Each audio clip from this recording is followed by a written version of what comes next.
IIT and good morning Dhanbad. मैं सबसे पहले अपने बारे में बताना चाहूंगा। मेरा नाम हिमांशु मिश्रा है। मैं BTech first year IIM Dhanbad से स्टूडेंट हूँ और मेरी ब्रांच है सिविल इंजीनियरिंग। और अगर ebis.com प्राइवेट लिमिटेड की लैंग्वेज में अगर अपने आपको इंट्रोड्यूस करूं, this is silver associate from ebis.com private limited. मेरी जो ebis जर्नी रही है अभी तक मैं कोई भी ज्वाइन किए हुए 4 महीने हुए हैं।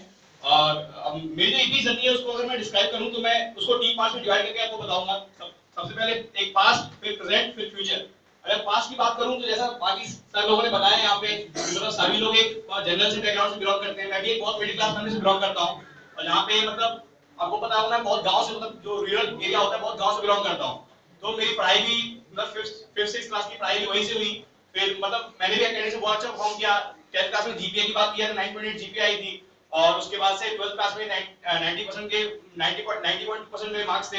और आईआईटी मेरा सिलेक्शन हुआ। और मतलब इतने छोटी जगह से बिलोंग करता हूँ कि जब आईआईटी में सिलेक्शन हुआ था तो उस पूरे जिले में मैं इकलौता बच्चा था जिसका आईआईटी में सिलेक्शन हुआ था और पूरे पेपर में नाम आ गया था। तो ये देख के लगा था यार कि हाँ वाकई में हम जिंदगी में कुछ कर रहे हैं। ठीक है। और बाकी जो लोग थे, जो गांव के लोग थे, बाकी लोग थे, मतलब उन लोगों को बहुत ज्यादा एक्सपेक्टेशन हुई थी। मैं कहा यार हाँ ये यही बच्चा है जो हमारे लिए कुछ करेगा, हमारा बहुत नाम रोशन करेगा। ठीक है। फिर मेरे को ऐसा भी बोला जाता था, बहुत सारे लोग बोलते थे कि यार इसका बहुत बड़ा ऑफिस होगा, हम जाएंगे इसके ऑफिस में तो इसका जो गेट कीपर होगा हमें रोकेगा। तो फिर हम बोलेंगे यार अपने मालिक को बुला के लाओ, तुम क्या हाथ दिमाग खराब कर रहे हो बीच में आके। तो जब ये आएगा और हमारे पैर छुएगा तो उनके होश उड़ जाएंगे। ठीक है। ये सारी चीजें देख के मतलब मैं सुनता था। फिर जब मैं आईएसएम में मतलब एडमिशन लिया और यहाँ पे 3-4 महीने मैंने पढ़ाई की। फिर मेरे को यहाँ का सिनेरियो क्लियर हुआ कि बस पढ़ाई करके हम कुछ भी ऐसा नहीं कर सकते जिसकी वजह से जो मेरे माँ बाप सोचते हैं, जो मेरे गाँव वाले सोचते हैं, वैसा कुछ भी नहीं हो पाएगा जैसा हम पढ़ाई करके सिर्फ सोचते हैं। पढ़ाई करके मतलब मैं तो नहीं जानता, शायद आप जानते होंगे कि सिर्फ पढ़ाई करके किसी ने अपने पूरे देश में या बहुत एरिया में अपना नाम कमाया हो। ठीक है। तो मेरे को लगा कि मेरे को जरूर कुछ ना कुछ करना चाहिए। ठीक है। तो सबसे पहले मैं यहाँ पे एक शुक्रगुजार करूंगा अपने भाई, अपने दोस्त रजनीश जी, जो यहाँ पे भी प्रेजेंट नहीं है, उनकी तबीयत खराब थी तो यहाँ पे आए नहीं है। तो उनका शुक्रगुजार करना चाहूंगा कि उन्होंने मुझे ये अपॉर्चुनिटी दिखाई जिसकी वजह से मैं यहाँ स्टेज पे पहुंचा। फिर मैं शुक्रगुजार करना चाहूंगा अपने माँ बाप का, जिनकी वजह से, जिनकी मेहनत की वजह से, मतलब कहीं ना कहीं इसमें मेरी मेहनत की और मतलब ज्यादातर तो मेहनत मेरे माँ बाप की ही है, जिसकी वजह से मैं इस इंस्टीट्यूट में पहुंचा हूँ और इंस्टीट्यूट में आने के बाद ही मुझे अपॉर्चुनिटी मिली है। तो मैं चाहूंगा कि मेरे माँ बाप के लिए बहुत ज्यादा तालियां बजें यहाँ पे।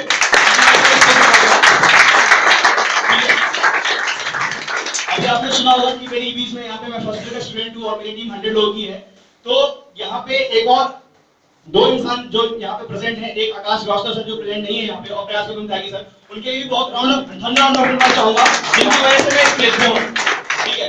मतलब ईबीस में जो होता है कि एक जो शिक्षा मिलती है, मतलब चीजें सिखाई जाती है, मतलब मेंटर है मेरे प्रयास सर और आकाश सर, जिनकी वजह से मैं यहाँ पे पहुंचा हूँ। ठीक है। अब मैं बात करूँ यहाँ पे जो ईबीस से पहले जो मेरी लाइफ थी आईएसएम में आने के बाद, तो वो लाइफ ऐसी थी कि लाइफ का शेड्यूल ऐसा था, बहुत सारे आईएसएम के लोग यहाँ पे बैठे होंगे। शेड्यूल ऐसा रहा करता था कि क्लास मन किया तो गए, नहीं मन किया तो प्रॉक्सी लगवाई और घर में मतलब क्लास में रूम में बैठे और कोई भी कुछ भी नहीं किया। कोई लैपटॉप पे मूवी देखता था, कोई कुछ भी किया करता था, मतलब कोई कुछ भी ऐसा काम मुझे नहीं दिख रहा था या जो मैं कर रहा हूँ या मेरे दोस्त कर रहे थे जो क्रिएटिव था या कुछ अलग था बाकी लोगों से। क्योंकि मतलब 14 लाख लोगों ने आईआईटी का फॉर्म भरा था और 10,000 लोगों का सिलेक्शन हुआ था। तो कहीं ना कहीं हमने कुछ अलग किया था तभी हमारा सिलेक्शन हो पाया था। तो फिर जब मैं आईएसएम में आया था, फिर से एक नई भीड़ थी मेरे सामने। तो अगर बाकी लोग भी वही करें जो मैं करूं या जो मैं कर रहा हूं बाकी लोग भी वही करें, तो मैं भी वही पहुंचूंगा जहां बाकी लोग पहुंचेंगे। ठीक है। तो मैंने सोचा कि अगर ये लोग वही कर रहे हैं जो मैं कर रहा हूं तो सबके सब सेम डिस्टेंस से पहुंचेंगे और मैं भी कुछ अलग नहीं कर पाऊंगा। तो मैंने इस अपॉर्चुनिटी को उठाया, मतलब मैंने इस अपॉर्चुनिटी को फायदा उठाया और मैंने इस अपॉर्चुनिटी को ज्वाइन किया। और ज्वाइन करने की बात करूं तो अभी मैं यहाँ पे, आपने फोटो देख रहे होंगे, यहाँ पे जो सर है यहाँ पे भूपेंद्र कुमार पाल है, जिनकी इनकम 2,000 रुपए है। तो मैं अपनी जिंदगी में आज तक 5 स्टार होटल में नहीं गया था। अभी लास्ट संडे मेरा पूरा दिन संडे का दिन सर के साथ बीता था। एक राउंड टेबल कॉन्फ्रेंस थी 5 स्टार होटल का रेडिशन टू गाजियाबाद। ठीक है। तो मैं दिल्ली गया हुआ था तो वहां पे मेरा फोन खो गया था जिसकी कॉस्ट थी 15,000 कुछ रुपए। Samsung Galaxy grand new phone था। तो रात के टाइम पे जब मैंने अपना अकाउंट खोला, ebis.com का अकाउंट खोला, तो मैंने देखा कि मेरी इस वीक की जो इनकम थी 16,850 रुपए थी। मोबाइल खोने का तो बहुत ज्यादा दुख हुआ और जब इनकम देखी तो मैंने कहा चलो खो गया तो खो गया। ठीक है। तो मतलब बहुत अच्छा लगा ये सब देख के। और पैसे की बात तो चलो अलग हो गई, लेकिन मेरा भी एक सपना था कि मैं मतलब बहुत पुअर बैकग्राउंड से हूं तो मुझे बाकी लोगों के सामने अपने आप को रिप्रेजेंट करने में बहुत शाय फील करता था। लेकिन आज ही वो दिन है, इसी दिन के लिए मैंने विश की थी कि मैं आप सबके सामने खड़ा होकर मैं यहाँ पे स्टेटमेंट दे रहा हूँ अपना। और यहाँ पे प्रेजेंट की बात करूँ तो मेरी जो टीम है 100 लोगों की टीम है, और 100 लोगों की टीम में जो लोग आते हैं वो मेरी टीम में कोलकाता से लोग आते हैं, जयपुर से लोग आते हैं, बैंगलोर से आते हैं, बीआईटी मेसरा से आते हैं, आईएसएम धनबाद से लोग आते हैं, आईआईटी खड़गपुर से आते हैं, जामिया यूनिवर्सिटी से आते हैं, दिल्ली यूनिवर्सिटी से लोग आते हैं। और अच्छी बात तो ये है, अगर मैं पावर ऑफ नेटवर्क की बात करूं, अच्छी बात तो ये है इन 100 लोगों की टीम में से मैं 60 लोगों को पहले जानता भी नहीं था। जो 40 लोग हैं वो आईएसएम धनबाद से थे, और 60 लोगों की टीम उनकी वजह से जनरेट हुई। जैसे मैंने अपने दोस्त को बताया, दोस्त ने किसी और दोस्त को बताया, लेकिन आज के डेट की बात की जाए तो आज मैं 100 में से 100 के 100 लोगों को जानता हूं। ठीक है, ये मुझे ईबीसी से बहुत अच्छी बात लगी। और जो भी ईबीसी के अच्छे लीडर्स आपको मिलेंगे, बहुत ही आपको कोई भी गलत चीज नहीं सिखाएंगे, सारी चीजें अच्छी सिखाएंगे। और एक बोलते हैं कि अगर आपको लीडर बनना है, सबसे पहले एक अच्छा इंसान बनना पड़ेगा। तो ये अच्छा इंसान बनने के लिए मैंने ईबीसी ज्वाइन किया था। और जब मैं वहां पे 5 स्टार होटल गया तो मेरे को बिल्कुल पिक्चर बिल्कुल क्लियर हो गई कि हाँ, मतलब कुछ अलग करना है, एक अच्छा इंसान बनना है तो मुझे कुछ ना कुछ अलग करना ही पड़ेगा। ठीक है, अभी मैं अपने फ्यूचर पर्सपेक्टिव की बात करूं, फ्यूचर में मेरे को यहाँ पे आईएसएम में रहते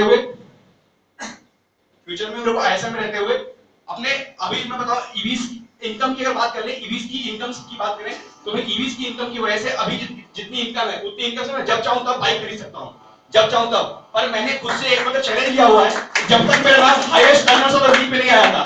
हाईएस्ट अर्नर्स यहाँ पे एक क्राइटेरिया होता है जिसमें कि उनके लिस्ट में नाम निकलता है जिनकी इनकम एक वीक की 25,000 रुपए होती है। जैसे इस वीक की जो प्रयास है, इस वीक की जो इनकी इनकम है 46,850 है। मुझे भी लगा कि मेरे भी नाम इस कॉलम में आना चाहिए। तो मैंने अपने आप को चैलेंज दिया हुआ है कि जब तक मेरा नाम इस कॉलम में नहीं आया था तब तक मैं खुद के पैसे खुद की बाइक नहीं खरीदूंगा। ठीक है, और फ्यूचर में जैसे बता रहा था कि मेरे को यहाँ पे बहुत अच्छी टीम क्रिएट करनी है, मुझे मेरी को अपनी टीम यहाँ पे कोलकाता में, ग्वालियर में, फिर यहाँ पे जयपुर में, आसनसोल में, आसपास के लोकल एरियाज में, रांची में मेरे को अपनी अच्छी टीम क्रिएट करनी है और इतने लोगों को लीड करना है। ठीक है, तो मतलब काफी अच्छा लगता है लोगों को लीड करते हुए। अपने साथ के लोग भी अपने आप को सर बोलते हैं और मैसेजेस प्रमोट होते हैं यहाँ पे, good morning sir, myself this and this from this college and please say my contact number and help me to achieve my goal। तो काफी अच्छा लगता है, अपने एज के लोग अपने आप को बुके दे रहे होते हैं, तो ये भी बहुत अच्छा लगता है, जो कि पहले मैंने अपनी जिंदगी में कभी ऐसा कुछ नहीं देखा हुआ। बस ज्यादा कुछ नहीं कहना चाहूंगा, बस जो सर ने जितेंद्र सर ने जो लाइन रिपीट की मैं उसको रिपीट करना चाहूंगा कि मंजिलें तो मिल ही जाएंगी, भटक कर ही सही, देर तो उनके लिए जो अभी तक घरों से निकले ही नहीं।